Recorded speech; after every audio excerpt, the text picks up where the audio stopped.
जय माँ इंद्राक्षी। इंद्राक्षी धाम में दर्शकों, आप सभी का हम हार्दिक स्वागत करते हैं। आज के दिन जिन जातकों का जन्म दिवस है, मैरिज एनिवर्सरी है, उन सभी को हमारी तरफ से बहुत बहुत शुभकामनाएं। आज हम बात करेंगे कि हम अपनी दुकान की बिक्री को कैसे बढ़ाएं। हालांकि ये सावर मंत्र है जो आज हम आपको बताएंगे, बहुत प्राचीन मंत्र है और हमने जब कभी हमारा P7 चैनल पर कार्यक्रम आता था तो ये मंत्र हमने उस चैनल पर अनेकों बार बताया है और भी अनेकों चैनल्स पर जब हम जाते थे तो हमने ये मंत्र बहुत बताया है और इस मंत्र की निरंतर डिमांड बनी रही है। तो आज हमारे जितने भी उद्योग करते हैं, कोई व्यापार करते हैं, हमारे दुकानदार भाई हैं, जो भी हैं, ये मंत्र उनके बहुत काम का सिद्ध हो सकता है। आपकी किसी भी प्रकार की दुकान है, आप इस मंत्र को पढ़ें, ईश्वर की कृपा से आपकी बिक्री के ऊपर अच्छा खासा असर पड़ेगा। अब हम सब्जेक्ट पर आते हैं। कई बार हम प्रतिदिन सुबह दुकान खोलते हैं और शाम को ताला बंद करके वापस आ जाते हैं, हमारी बिक्री नहीं होती है। कई बार दुकान में जो बिजली, इलेक्ट्रिसिटी आदि का भी बिल होता है ना, वो भी हम नहीं अदा कर पाते हैं। कई बार हम दुकान का कतई भी खर्चा नहीं निकाल पाते हैं और कई बार खर्चा तो निकल जाता है लेकिन बचत नाम की 1 रुपया की भी पूंजी हमारे पास बचती नहीं है। बड़ी पीड़ा होती है कि दिन भर हम लोग मेहनत करते हैं, व्यापार कोई भी हो, छोटा है बड़ा है, लेकिन हर व्यापार में समय लगता है। हर व्यापार में एक पंक्चुअलिटी के साथ अपनी ड्यूटी को निभाना पड़ता है ना भाई। देखो कितनी सुबह बहुत से दुकानदार भाई तो बहुत सुबह दुकान खोल देते हैं और शाम को करीब करीब रात में 10 बजे तक वो अपने घर आ पाते हैं। इतनी लंबी ड्यूटी को देना आम बात नहीं है। बहुत लोगों ने बहुत पैसा लगा करके एक बड़ा सा शोरूम बनाया हुआ है, बहुत खर्चा भी होता है लेकिन निकल नहीं पाता। खैर, कम टू द पॉइंट वाली बात है कि आपका शोरूम है, आपका उद्योग है, आपकी दुकान है, हम उस व्यापार को कैसे बढ़ाएं। आइए, एक सावर मंत्र है, मैं आपको लिखवा भी देता हूँ, अभी लिखवा दूंगा। अभी पहले आप सुन लें। भंवर वीर तू चेला मेरा, खोल दुकान कहा कर मेरा, उठे जो डंडी बिके जो माल, भंवर वीर सोखे नहीं जाए। ये सावर मंत्र है। इस मंत्र को विधि सुन लीजिए पहले मुझसे। इस मंत्र को प्रतिदिन 21 बार आपको पढ़ना पड़ता है अपनी पूजा स्थल में, और जब संडे हो, संडे के दिन ही इसका प्रयोग अपनी दुकान पर करेंगे। कैसे करेंगे? जो काले उड़द होते हैं ना, उड़द की दाल, साबुत जो उड़द की दाल आती है, उसको अपने पहले से ही दुकान में ले जा करके रखें।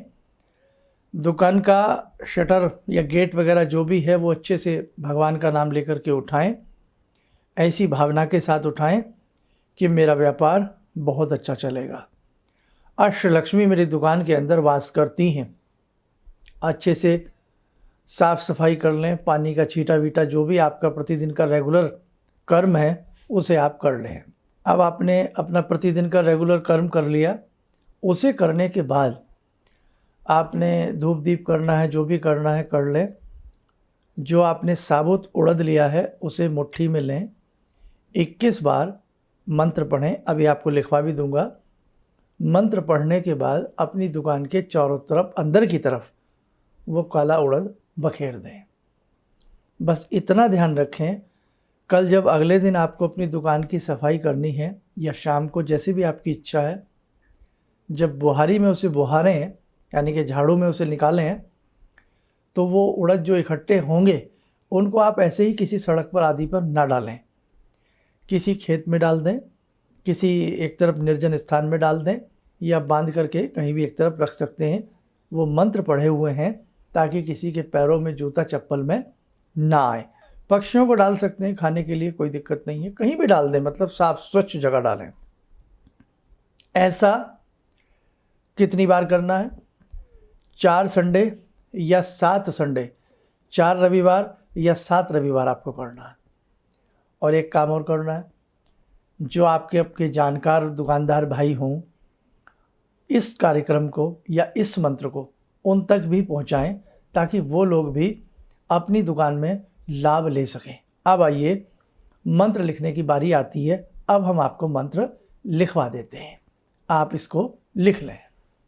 लिखें, भंवर वीर तू चेला मेरा, खोल दुकान कहा कर मेरा, उठे जो डंडी बिके जो माल, भंवर वीर सोखे नहीं जाए। ठीक है, इस मंत्र को बाद में भी आप कार्यक्रम देख करके इस मंत्र को आराम से इसका स्क्रीनशॉट ले लें और इस मंत्र को आप आराम से बाद में लिख सकते हैं। 7 रविवार करिएगा, भगवान का नाम लेकर कर करिएगा। साबर मंत्र है, आपकी बिक्री के ऊपर, आपकी दुकानदारी के ऊपर प्रभु की कृपा से अवश्य असर आएगा। और दुकान को चलाने के, उद्योग स्थल को चलाने के अनेकों मंत्र भी हैं, अनेकों रास्ते भी हैं, अनेकों टोटके भी हैं, अनेकों उपाय भी हैं। कई बार मन में ऐसी भी धारणा आती है कि हो सकता है हमारी दुकान पर नज़र लग गई है, हो सकता है हमारी दुकान को किसी ने कील दिया है, बांध दिया है, कीलन कर दिया है, हो सकता है हमारा भाग्य कमज़ोर हो, हमारे ग्रह कमज़ोर हो, है ना। तो उसके लिए मैं एक राय दूंगा। ये तो हुआ एक सार्वजनिक सभी के लाभ के लिए मंत्र। अधिक गहराई में जाने के लिए आखिरकार उद्योग क्यों नहीं चल रहा है, दुकान क्यों नहीं चल रही है, व्यापार क्यों नहीं चल रहा है, उसके लिए या तो अपनी कुंडली कभी डिटेल के साथ दिखाएं, और यदि आपके पास आपकी कुंडली नहीं है तो आप अपने हाथ की रेखाएं भी दिखाएं, क्योंकि जो कुंडली में होता है उससे भी कहीं अधिक आपके हाथ की रेखाओं में होता है, क्योंकि हाथ की रेखाएं नेचुरल हैं और ये भगवान ने बनाई हैं। इसलिए भगवान के लिखे लेख को कोई बेकार साबित नहीं कर सकता, कोई चैलेंज भी नहीं कर सकता, बस उपाय करने की आवश्यकता होती है। देखो मेरे साधकों, ये छोटे छोटे उपाय हमारे जीवन में कई बार बहुत बड़ा लाभ देते हैं। कोई भी मंत्र हो, कोई भी उपाय हो, बिना श्रद्धा के, बिना विश्वास के उसमें लाभ नहीं आता। कई बार हम बहुत सारे उपाय, बहुत सारे मंत्र आधे अधूरे मन से करते हैं, लाभ होगा या नहीं, फिर भूल जाइए, कुछ नहीं होगा। विश्वास एक बहुत बड़ी कसौटी है। विश्वास से दुनिया को जीता जा सकता है, विश्वास से लोगों के मनों को जीता जा सकता है, विश्वास से बड़े बड़े कार्य किए जा सकते हैं जो शायद सोचने में भी असंभव लगें। इसलिए चलते चलते इतना ही कहूँगा, इस मंत्र को बहुत अच्छे विश्वास से, बहुत अच्छे प्रेम से, बहुत अच्छी श्रद्धा से आप प्रयोग में लाना, आपका कार्य ईश्वर की कृपा से बनेगा। आप स्वस्थ रहें, सुखी रहें। इन्हीं कामनाओं के साथ हम अपनी वाणी को विराम देते हैं। ओम नमः शिवाय।